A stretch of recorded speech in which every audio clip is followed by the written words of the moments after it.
Lucky Gem by Kingsley Amos.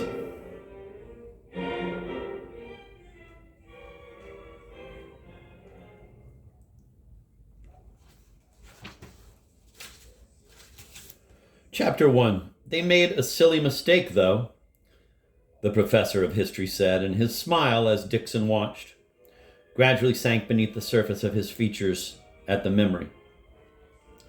After the interval, we did a little piece by Dowland, he went on.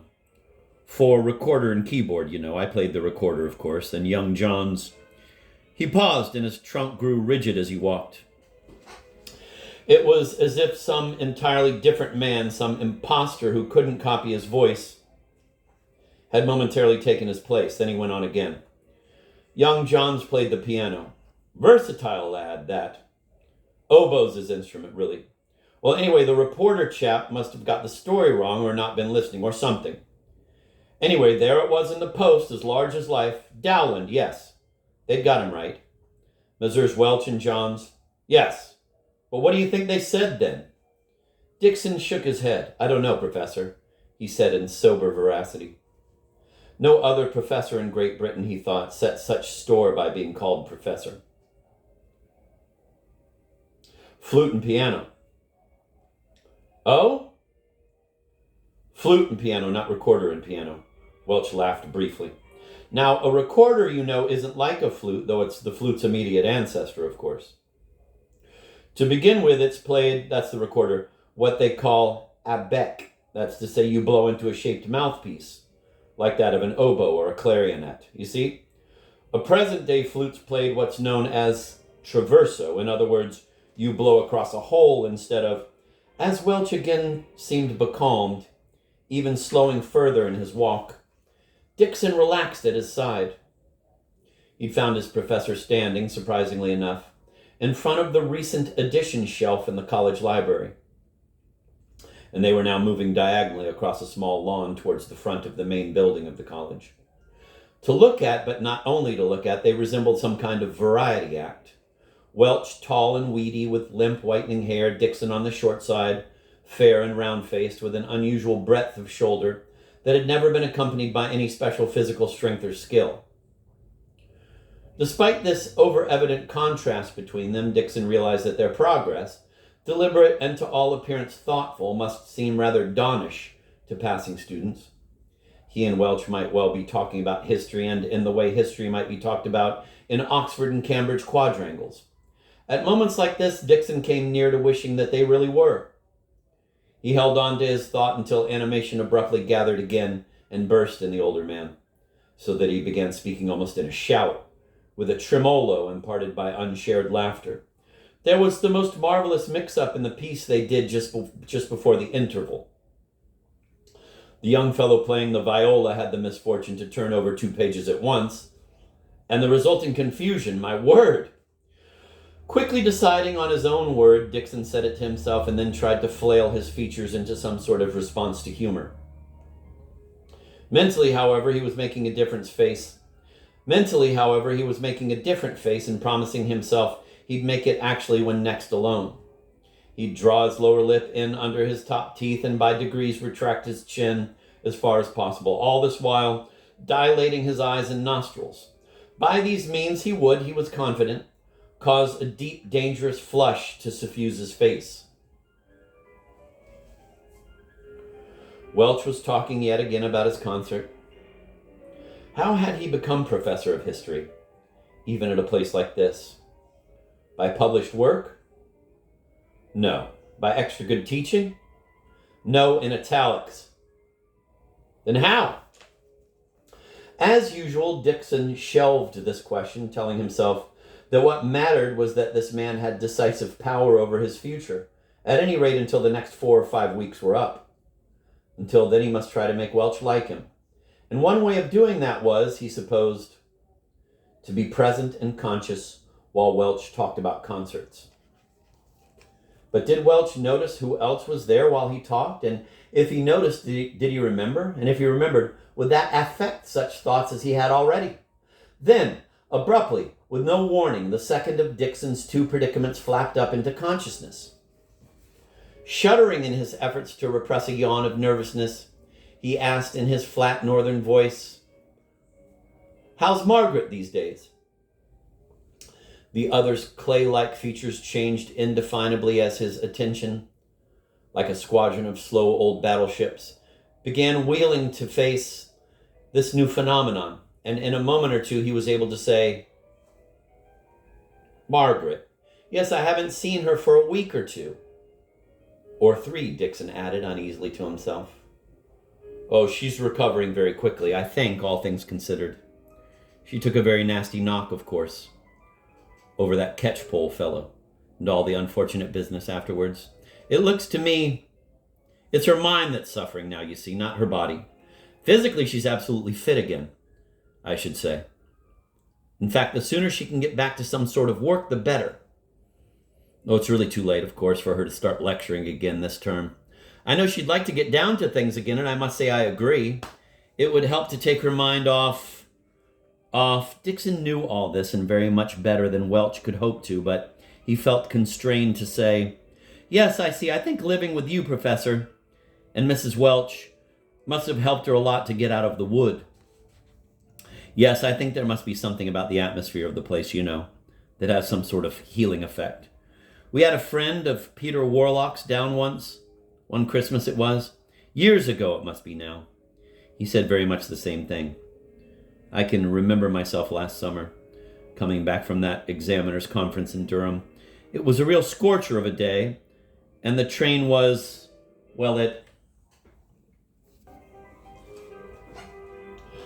After no more than a minor swerve, the misfiring vehicle of his conversation had been hauled back to its usual course.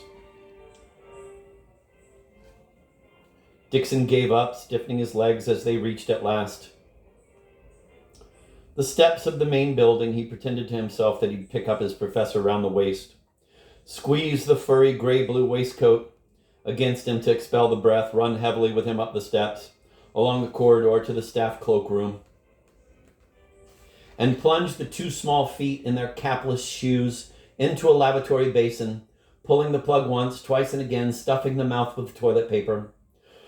Thinking of this, he only smiled dreamily when, after a pensive halt in the stone-paved vestibule, Welch said he had to go up and collect his, quote, bag, end of quote, from his room, which was on the 2nd floor.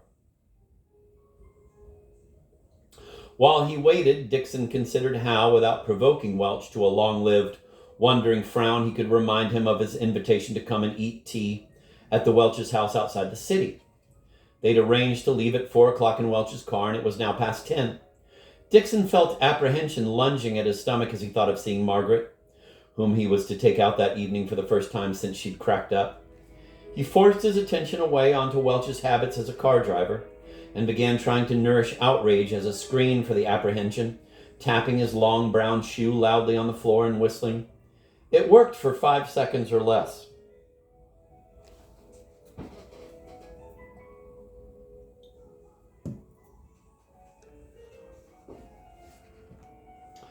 How would she behave when they were alone together? Would she be gay, pretending she'd forgotten or had never noticed the length of time since he last saw her, gaining altitude before she dipped to the attack?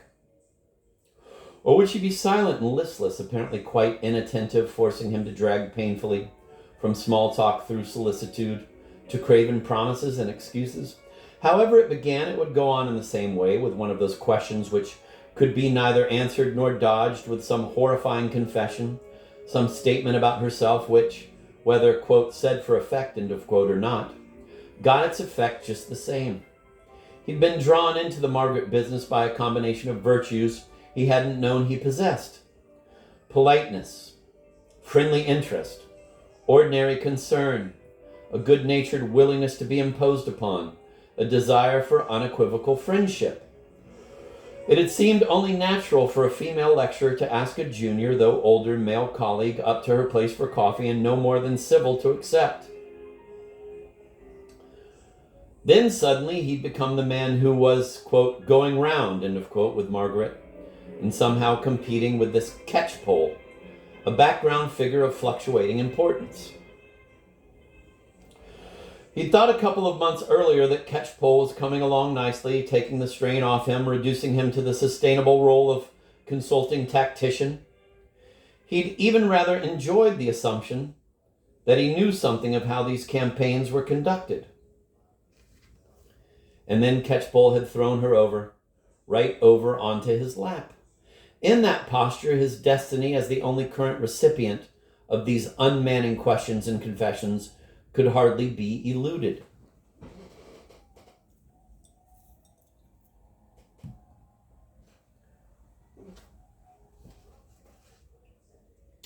Those questions, although he wasn't allowed to smoke another cigarette until 5 o'clock, Dixon lit one now as he remembered the first series, propounded 6 months or more ago. About the beginning of last December it had been, 7 or 8 weeks after he took up his appointment.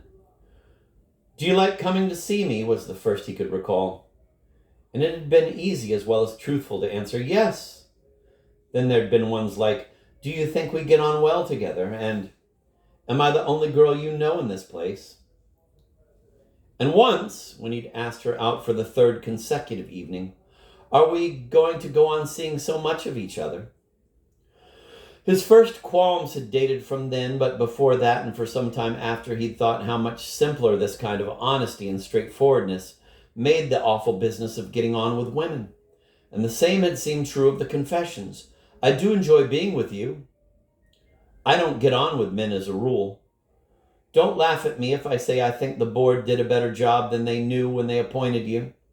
He hadn't wanted to laugh then, nor did he want to now. What would she be wearing this evening? He could just about bring himself to praise anything but the green paisley frock in combination with the low-heeled, quasi-velvet shoes.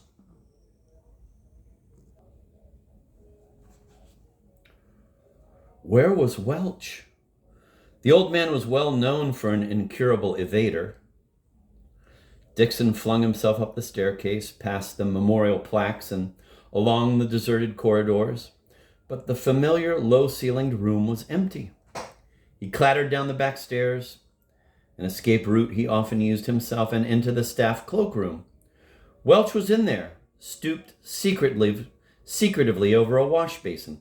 "Ah, just caught you," Dixon said convivially. "Thought you'd gone without me, Professor," he added, nearly too late. The other raised his narrow face, distorted with wonder. "Gone?" he asked. You're taking me home for tea," Dixon enunciated. "We arranged it on Monday at coffee time, in the common room." He caught sight of his own face in the wall mirror and was surprised to see that it wore an expression of eager friendliness. Welch had been flicking water from his hands, a movement he now arrested. He looked like an African savage being shown a simple conjuring trick. He said, "Coffee time?" "Yes, on Monday," Dixon answered him, putting his hands into his pockets and bunching the fists. "Oh," Welch said, and looked at Dixon for the first time. "Oh, did we say this afternoon?" He turned aside to a streaked roller towel and began a slow drying of the hands, watching Dixon alertly. "That's right, Professor. Hope it's still convenient." "Oh, it's convenient enough," Welch said, in an unnaturally quiet voice. "Good," Dixon said. "I'm looking forward to it," and took his dirty old raincoat from a hook in the wall. Welch's manner was still a little veiled, but he was obviously recovering quickly, and in a moment was able to pick up his own, quote, "bag," end of quote, and put his fawn fishing hat on his head. Quote, "We'll go down in my car," end of quote, he offered. "That'll be nice." Outside the building, they turned along a gravel drive and went up to the car where it was parked with a few others. Dixon stared about him while Welch looked thoroughly for his keys. An ill-kept lawn ran down in front of them to a row of amputated railings, beyond which was College Road and the town cemetery, a conjunction responsible for some popular jokes. Lecturers were fond of lauding to their students the comparative receptivity to facts of, quote, "the honors class over the road," end of quote, while the parallel between the occupations of graveyard attendant and custodian of learning was one which often suggested itself to others besides the students.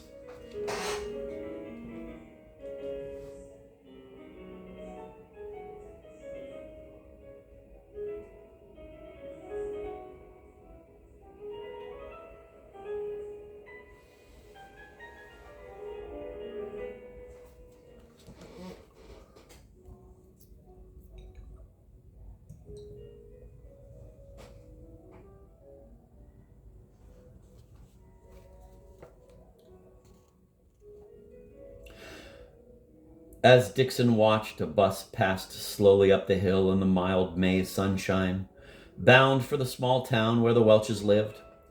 Dixon betted himself it would be there before them. A roaring voice began to sing behind one of the windows above his head. It sounded like, and presumably might even be, Barclay, the professor of music. A minute later, Dixon was sitting listening to a sound like the ringing of a cracked doorbell as Welch pulled at the self-starter. This died into a treble humming that seemed to involve every component of the car. Welch tried again. This time, the effect was of beer bottles jerkily belabored. Before Dixon could do more than close his eyes, he was pressed firmly back against the seat, and his cigarette, still burning, was cuffed out of his hand into some interstice of the floor. With a tearing of gravel under the wheels, the car burst from a standstill towards the grass verge, which Welch ran over briefly before turning down the drive. They moved towards the road at a walking pace, the engine maintaining a loud, lowing sound, which caused a late group of students, most of them wearing the yellow and green college scarf, to stare after them from the small covered-in space beside the lodge where sports notices were posted.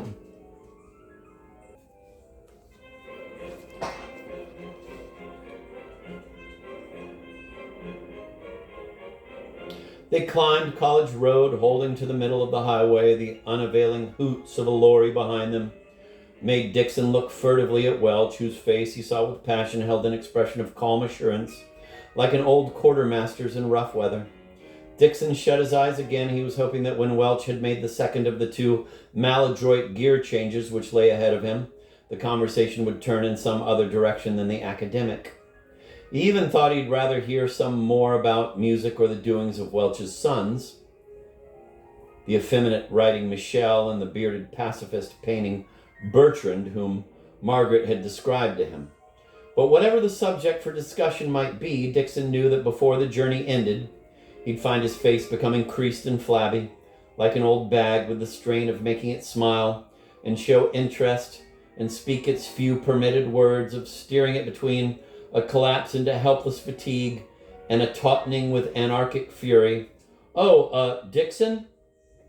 Dixon opened his eyes, doing everything possible with the side of his face away from Welch, everything which might help to relieve his feelings in advance. Yes, Professor. I was wondering about that article of yours. Oh, yes, I don't. Have you heard from Partington yet? Well, yes, actually, I sent it to him first of all, if you remember, and he said the pressure of other stuff was... What? Dixon had lowered his voice below the medium shout required by the noise of the car, in an attempt to half conceal from Welch's own lapse of memory, and so protect himself. Now he had to bawl out, I told you he said he couldn't find room for it. Oh, couldn't he? Couldn't he? Well, of course, they do get a lot of a most terrific volume of stuff sent to them, you know. Still, I suppose if anything really took their eye, then they... Have you sent it off to anyone else? Yes, that Caton chap who advertised in the TLS a couple of months ago, starting up a new historical review with an international bias or something. I thought I'd get in straight away. After all, a new journal can't very well be bunged up as far ahead as all the ones I've... yes, a new journal might be worth trying. There was one I advertised in the Times Literary Supplement a little while ago. Patton, or some such name the editor fellow was called.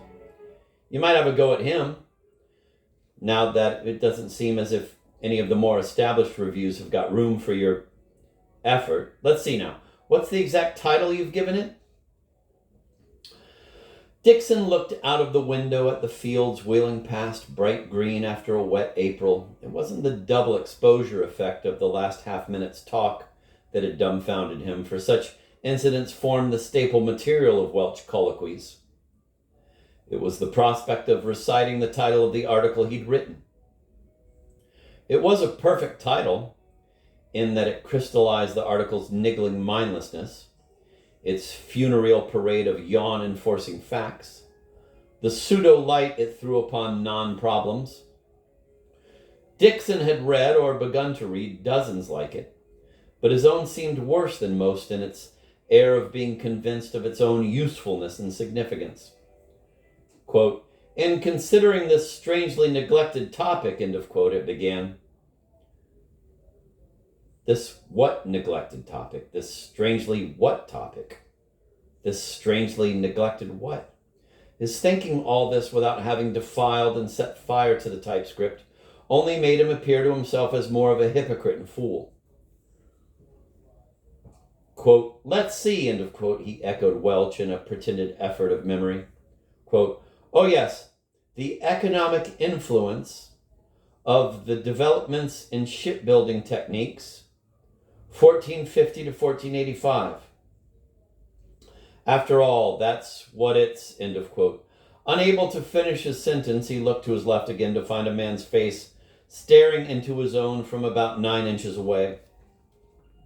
The face, which filled with alarm as he gazed, belonged to the driver of a van which Welch had elected to pass on a sharp bend between two stone walls. A huge bus now swung into view from further round the bend. Welch slowed slightly, thus ensuring that they would still be next to the van when the bus reached them, and said with decision, "Well, that ought to do it nicely, I should say." Before Dixon could roll himself into a ball or even take off his glasses, the van had braked and disappeared. The bus driver, his mouth opening and shutting vigorously, had somehow squirmed his vehicle against the far wall, and with an echoing rattle, the car darted forward onto the straight. Dixon, though on the whole glad at his escape, felt at the same time that the conversation would have been appropriately rounded off by Welch's death. He felt this more keenly when Welch went on. "If I were you, Dixon, I should take all the steps I possibly could to get this article accepted in the next month or so. I mean, I haven't the specialized knowledge to judge." His voice quickened. "I can't tell, can I, what it's worth? It's no use anybody coming to me and asking, 'What's young Dixon's stuff like?' unless I can give them an expert opinion of what it's worth. Is it now? But an acceptance by a learned journal would you don't know what it's worth yourself. How can you?" Dixon felt that, on the contrary, he had a good idea of what his article was worth from several points of view. From one of these, the thing's worth could be expressed in one short, hyphenated indecency. From another, it was worth the amount of frenzied, fact-grubbing, and fanatical boredom that had gone into it. From yet another, it was worthy of its aim, the removal of the, quote, "bad impression," end of quote, he'd so far made in the college and in his department. But he said, quote, "No, of course not, Professor," end of quote. "And you see, Faulkner, it's rather important to you that it should turn out to be worth something, if you see what I mean." Despite being wrongfully addressed, Faulkner had preceded him in his post. Dixon knew what Welch meant and said so. How had he made his bad impression? The most likely thing, he always thought, was his having inflicted a superficial wound on the professor of English in his first week. This man, a youngish ex-fellow of a Cambridge college, had been standing on the front steps when Dixon, coming around the corner from the library, had kicked violently at a small round stone lying on the macadam. Before reaching the top of its trajectory, it had struck the other just below the left kneecap at a distance of 15 yards or more. Averting his head, Dixon had watched in terrified amazement. It had been useless to run, as the nearest cover was far beyond reach. At the moment of impact, he'd turned and begun to walk down the drive, but knew well enough that he was the only visible entity capable of stone propulsion.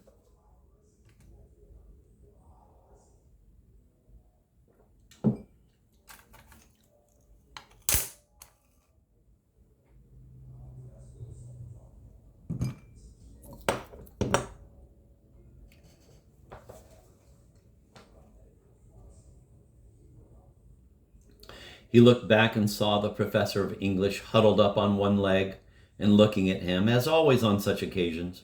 He'd wanted to apologize, but had found, when it came to it, that he was too frightened to.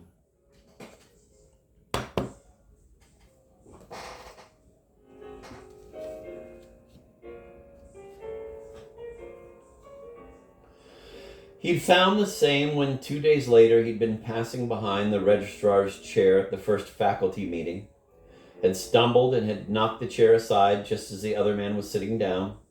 A warning shout from the registrar's clerk had averted complete disaster, but he could still remember the look on the face of that figure, stiffened in the shape of a letter S. Then there'd been that essay written for Welch by one of the honors people, containing, in fact consisting of, abuse of a book on enclosures by, it transpired, one of Welch's own ex-pupils. Quote, I asked him who could possibly have filled his head with stuff like that, you see. And he said it was all out of one of your lectures, Dixon. Well, I told him as tactfully as I could, end of quote. Much later, Dixon had found out that the book in question had been written at Welch's suggestion and, in part, under his advice. These facts had been there for all to read in the acknowledgments, but Dixon, whose policy it was to read as little as possible of any given book, never bothered with these, and it had been Margaret who'd told him. That had been, as near as he could remember, on the morning before the evening when Margaret had tried to kill herself with sleeping pills. When Welch said in a faraway half-shout, Oh, by the way, Dixon, Dixon turned to him with real avidity. Yes, Professor. How much better to have more of what Welch could provide than thoughts of what Margaret would provide, commodities which he would in any case soon be sampling in their real form.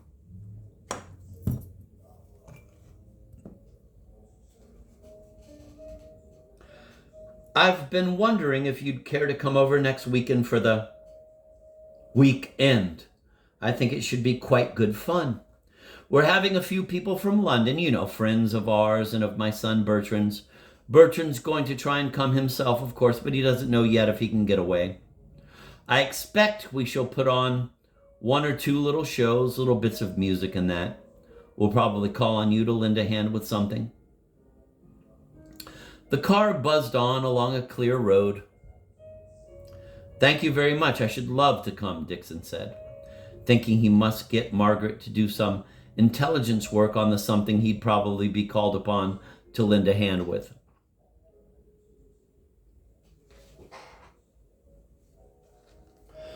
Welch seemed quite cheered by this ready acceptance. That's fine, he said with apparent feeling. Now there's something on the academic side I'd like to discuss with you. I've been talking to the principal about the college open week at the end of term. He wants the history department to throw something into the pool, you see, and I've been wondering about you. Oh, really? Surely there were others better qualified to be thrown into the pool. Yes, I thought you might care to tackle the evening lecture the department's going to provide, if you could. Well, I would rather like to have a crack at a public lecture, if you think I'm capable of it, Dixon managed to say. I thought something like Merry England might do as a subject, not too academic and not too... Do you think you could get something together along those sort of lines?